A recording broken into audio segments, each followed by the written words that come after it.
அனைவருக்கும் வெற்றி தமிழ் பயிற்சி அகாடமியின் சார்பாக இனிய வணக்கம். இந்த ஷார்ட்ஸில் நம்ம 8th பாலிட்டியில் இருக்கக்கூடிய மிக முக்கியமான ஒரு பகுதி. இது அடிக்கடி நிறைய பேர் இதை பார்த்துருப்பீங்க. ஸோ ரொம்ப முக்கியமான கேள்வின்றது உங்களுக்கே தெரியும்.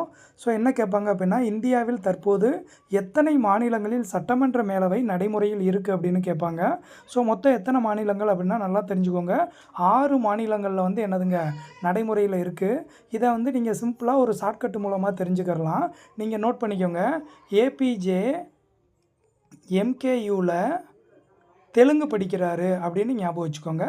ஏபிஜே எம்கேயூவில் தெலுங்கு படிக்கிறாரு அப்படின்னு ஞாபகம் வச்சுக்கிறணும். ஏபிஜேனா அப்துல் கலாம்ன்றது எல்லாருக்குமே தெரியும். எம்கேயூ அப்படின்னா மதுரை காமராஜர் யூனிவர்சிட்டின்னு சொல்லுவாங்க. தெலுங்கு படிக்கிறார். இப்போ பாருங்கள், ஏ அப்படின்னா பாருங்களேன், நீங்களே பார்த்துக்கோங்க. ஏ அப்படின்னா ஆந்திர பிரதேசம், பினா பீகார், ஜே இங்கே ஜே மட்டும் கிடையாதுங்க. ஸோ ஒரு ரைமிங்காக வரணும் அப்படின்றதுக்காக தான் நான் ஜே சேர்த்துருக்கேன். ஜே கிடையாது, சரியாங்க. அடுத்து எம் அப்படின்னா மகாராஷ்டிரா, கேனா கர்நாடகா, யூனா ஊபி, அதுக்கப்புறம் தெலுங்கு அப்படின்னா தெலுங்கானா, சரியாங்க. ஸோ திரும்ப சொல்கிறேன், ஏபிஜே எம்கேயூவில் தெலுங்கு படித்தாருன்னு ஞாபகம் வச்சுக்கோங்க.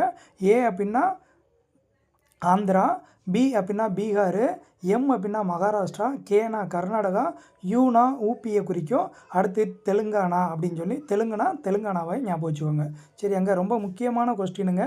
நிறையா வினாத்தாளில் கேட்டிருக்காங்க, நல்லா பார்த்து வச்சுக்கோங்க.